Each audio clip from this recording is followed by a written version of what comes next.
Hello बच्चों, कैसे हो आप सभी? बढ़िया। चलिए, हम लास्ट बेसिक टर्म्स पढ़ रहे थे, काउंटिंग बेसिक टर्म्स, और हमने काफ़ी सारी चीज़ें पढ़ ली थी। और हम आज पढ़ने वाले हैं नेक्स्ट बेसिक टर्म्स, जो कि मैंने आपको यहाँ पर बोर्ड पे भी बनाया हुआ है कुछ चीज़ें। चलिए, मैं आपको डायरेक्टली बता देता हूँ क्या क्या चीज़ें होती हैं। सबसे पहले हम बात करते हैं टेंजिबल एसेट्स की। ये टेंजिबल एसेट्स कौन सी होती हैं बच्चे? ये टेंजिबल एसेट्स वो एसेट्स होती हैं जिनको आप देख और छू सकते हैं। ठीक है, ऐसी एसेट जिसको आप टच कर सकते हो, फिजिकली एग्जिस्टेंस वो रखती हैं, उन्हें हम कहते हैं टेंजिबल एसेट्स।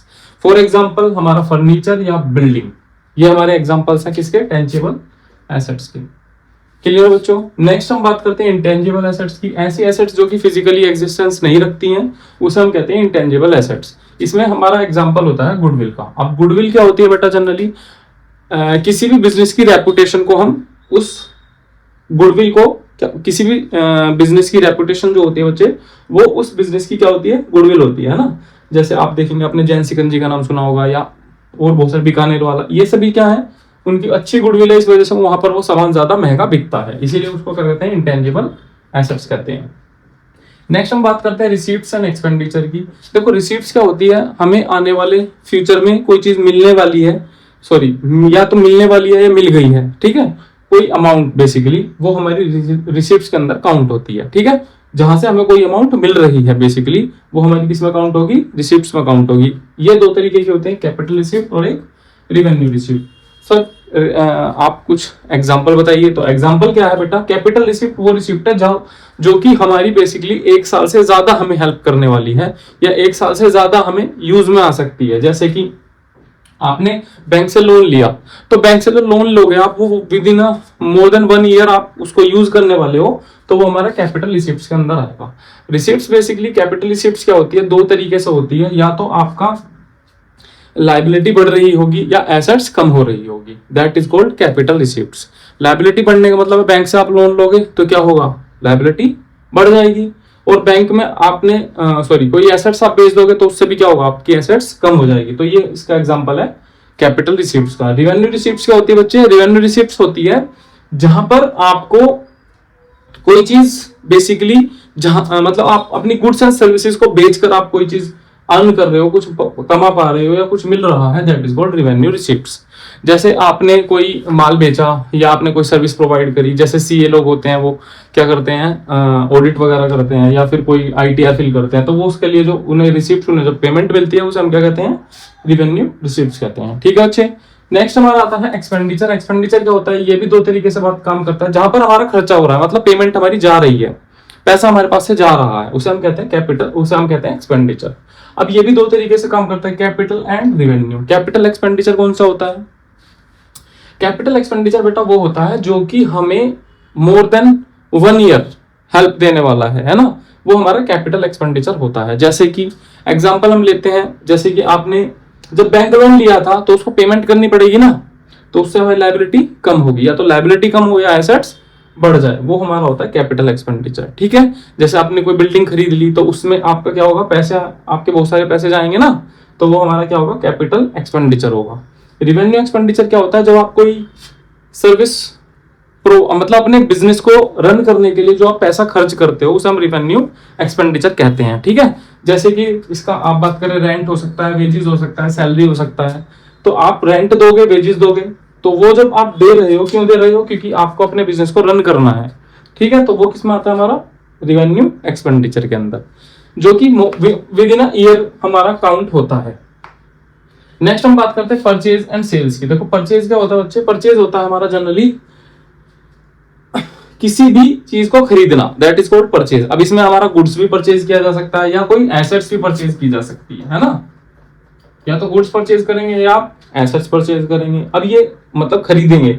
अब आप सोचेंगे कि सर गुड्स क्या होता है? गुड्स को भी मैं यहाँ पर डिस्कस करूंगा।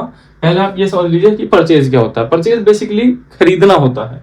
एक होता है सेल्स। सेल्स क्या होता है सर? सेल्स होता है बेचना।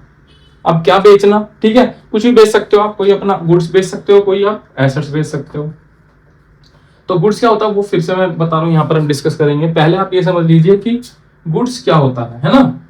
सेल्स क्या होता है? सेल्स मतलब कोई चीज को बेचना।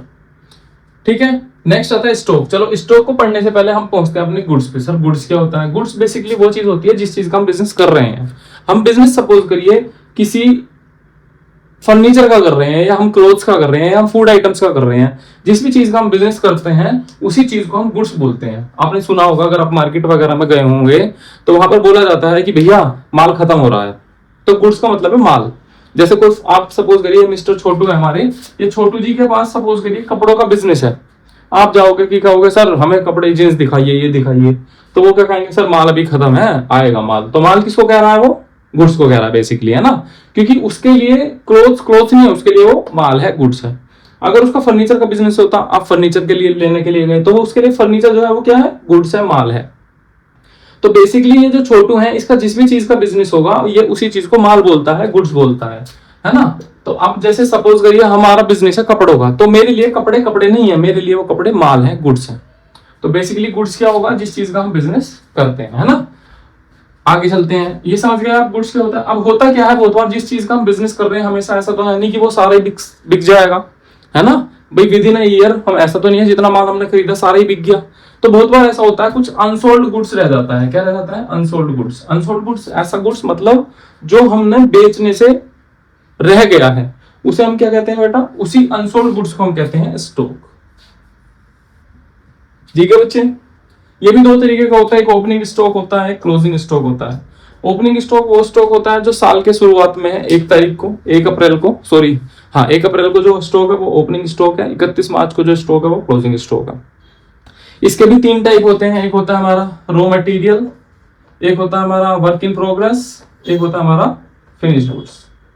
ठीक है बच्चे, रॉ मटेरियल क्या होता है, रॉ मटेरियल होता है बच्चे जो कि आपने खरीदा है माल, बेसिकली किसी चीज को बनाने के लिए। चलो मैं थोड़ा सा और डिटेल में बता देता हूँ। सपोज करिए आपकी दुकान है समोसों की, है ना, आप हलवाई हो, तो समोसे के लिए रॉ मटेरियल क्या रहेगा बताइए आप, आलू रहेंगे, मैदा रहेगी, है ना, तो दैट इज रॉ मटेरियल। अब वर्क इन प्रोग्रेस क्या होगा उसके लिए वर्क इन प्रोग्रेस होता है, जैसे आपने देखा होगा समोसे बना के रख देते हैं ना वो मैदा के, वो होता है वर्क इन प्रोग्रेस। मतलब आलू छिलने स्टार्ट होने से पहले तक आलू जो है वो रॉ मटेरियल है, और आलू छिलने के बाद या आलू छिलने से लेकर और बनने तक का जो सफर है पूरा का पूरा, वो वर्क इन प्रोग्रेस में काउंट होता है। फिनिश गुड्स क्या होता है, जो समोसा बनके तैयार हो चुका है।